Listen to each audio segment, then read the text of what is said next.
Seguimos en Basta de Cháchara, momento de recibir a Alan Abadi. Él es psicólogo clínico, podcaster. Su podcast se llama Terapia Abierta y le damos la bienvenida. Alan, Muchas gracias, Leo. Hace 5 años, lo comentábamos recién, comenzaba la pandemia aquí en el Uruguay. Había unos meses, unos días, semanas antes en otros países, y acá en el Uruguay llegaba el 13 de marzo y mucha gente empezó a hacer terapia por Zoom. Ajá. Estos medios electrónicos, como por ejemplo el Zoom, el podcast, ¿son amigos complementarios de una terapia o diría que son contraproducentes? Bueno, ahí tendríamos que distinguir dos cosas. Está la terapia y lo terapéutico. Hay muchas cosas que pueden ser terapéuticas, es decir, que tienen un efecto sanador, aliviador, como puede ser escuchar el podcast. Ese es mi objetivo, que tenga un efecto aliviador en los desafíos que todos atravesamos en la vida. Y después está la psicoterapia particularmente dicha, ¿no?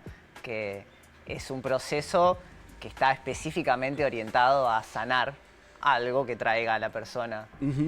¿Y cómo se te ocurre entonces esta posibilidad de hacer una especie de intermedio o un entre tanto llega el día de ir a mi terapia o decidir a hacerla y utilizar esta vía de comunicación para aliviar, tranquilizar o acompañar?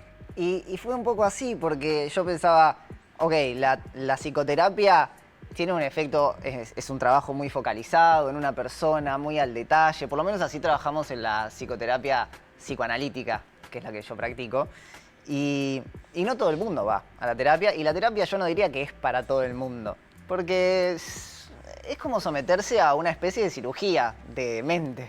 Entonces, uno no se somete a una cirugía de mente porque sí, se somete si está sufriendo, si tiene un padecimiento, algo que no está pudiendo resolver. En ese caso, sí la recomiendo. Y yo pensé, pero bueno, ¿qué hacemos con toda la gente que quizás también padece de algunas cosas, no tan fuerte como para ir a una terapia o todavía no es su momento? Y dije, bueno, hay que hacer algo para llegarle también a esas personas para que puedan sentirse aliviadas en los desafíos del día a día. Y eso es lo que trabajamos en terapia abierta, ¿no? Temas comunes, decimos, temas comunes, pero historias singulares. Por esto de que no hay recetas. Es decir, hay muchos duelos, todos atravesamos duelos, todos atravesamos algunos momentos de bajón, momentos de ansiedad, momentos de burnout, incluso más o menos, no tiene por qué ser clínico, pero no necesariamente son recetas las que nos van a hacer salir de ahí, pero sí escuchar la historia de otro, de cómo el otro hizo creativamente para lidiar con lo que le pasó, inspira a uno. Y esos son los mensajes que me llegan mucho del podcast. A ver, por ejemplo, yo estoy pasando por una etapa de duelo, ¿no? Estoy duelando. ¿Qué escucho en tu podcast? A propósito de esto, ¿qué utilizás vos para aliviar o acompañarme en esta etapa por la cual voy a pasar sí o sí? Tenemos un episodio que grabamos con Dana Lieberman, no sé si la conoces, una sí, actriz claro, tope de gama, uruguaya, genia, docente. Yo la quiero mucho. Y ella también atravesó un duelo, bueno, muchos, pero charlamos sobre uno en particular. Y ella cuenta su historia. Y yo la voy acompañando con una entrevista estilo psicoanalítica, que obviamente no es una terapia porque es una entrevista puntual. Y ahí en la historia que ella va contando cómo vivió los momentos con una honestidad tan brutal.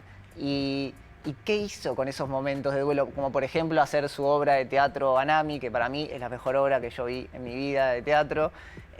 Y también momentos donde capaz estuvo más bajón y momentos donde estudió cosas, otras varias terapias que hizo que le ayudaron. Y no significa que a vos que estás atravesando el duelo vas a tener que ir a hacer lo mismo que Dana, porque Dana es Dana y Leo es Leo. Eso es lo que quiero remarcar en el podcast. Entonces Leo, quizás escuchando la historia de Dana y viendo que hay una fuerza en el ser humano que nos lleva hacia adelante a pesar de los desafíos, te vas a sentir como, che, no estoy solo. Hay más gente que está en esta, se puede salir de alguna manera y bueno, yo tengo que encontrar la mía con las herramientas que tengo. Esa es la idea. ¿Crees que la voz, el escuchar, el no ver, de repente también hace que la gente procese las cosas en forma diferente? Yo creo que sí. Ahora, viste que los nuevos podcasts también se hacen mirando. Sí, también Entonces se la nueva temporada la estamos filmando. Pero la primera temporada, que era solo audio, por ejemplo, tiene un episodio que es de los más comentados y los que más me han llevado mensajes, que se llama Sin ganas de vivir. Y curiosamente el nombre de la chica se llama Milagros, porque ahora sí tiene ganas de vivir y está llena de vida. Lo que no significa que opaca lo que le pasó y que le dejó de pasar. Y sobre ese podcast, tanto a ella como a mí, le han llegado cientos de mensajes de gente inspirada, diciendo: me diste fuerza, gracias a este podcast puedo seguir adelante, estaba pensando en matarme y ahora no. Cosas de ese estilo. Entonces, para mí eso es muy reconfortante y es lo que quiero expandir en esta... Tanto esta Instagram como TikTok, uno siempre se encuentra con gente que me dice cómo hacer para vivir, cómo hacer para ser feliz, cómo hacer para triunfar, cómo hacer para el éxito, ¿no? Y cuanto más breve, mejor es. ¿Esto no tiene nada que ver? ¿No se asocia para nada con esto? Y yo creo que es algo muy humano el querer tener las respuestas a las cosas, conocer la verdad de cómo funciona, de cómo hacer para estar bien, cómo estar bien ya. No lo juzgo, pero no tiene mucho efecto, la verdad, porque todos escuchamos esos videos y leemos las frases motivacionales y los libros de autoayuda, pero al final seguimos teniendo que lidiar con las mismas cosas de la misma manera. Hasta el día que nosotros nos ponemos a investigar, nos arremangamos y decimos: bueno, a ver, ¿qué me pasa? ¿Qué hago con esto? Hasta ese día uno sigue teniendo que lidiar con lo mismo. Entonces, no me parece que está mal, pero sí que no es muy efectivo. Entonces creo que lo efectivo es lo honesto. Y lo honesto es que todos somos diferentes y que no podemos, por más que nos guste, tener una receta para atravesar distintas situaciones, por más que todos somos humanos y todos tenemos un cerebro y un cuerpo, etc. Cuando haces las preguntas a tus invitados, o cuando editas, si es que editas el podcast, ¿estás pensando en que esto sea efectivo? ¿Y qué es para vos que esto sea efectivo? Mira, eso que vos traes es una muy buena pregunta, que tiene que ver con cuál es la posición del analista en el análisis, es decir, del psicoanalista en el análisis. Y por supuesto que uno tiene un deseo de ayudar, porque por algo es psicoanalista o terapeuta, pero al mismo tiempo en el momento del análisis uno tiene que intentar dejar eso de lado en el pos de analizar. Porque si uno quiere que la persona esté bien solamente y pone eso como prioridad, entonces uno puede caer en el dar consejos, en sobreactuar. Sin embargo, cuando uno está en una posición de analista, uno quiere deslindarse de eso para poder analizar en profundidad. Bueno, en vez de irse con la historia de cómo yo te puedo sugerir a vos hacer el duelo, quizás es más profundo en un análisis que yo te pregunte qué es lo que te duele. Y por más que yo quizás si te digo: che, haz esto, haz lo otro, vos 1 o 2 días vas a estar más tranquilo, nos perdemos la posibilidad de escuchar lo más profundo, que qué es lo que te duele a vos específicamente. Y eso es mucho más poderoso en el largo plazo.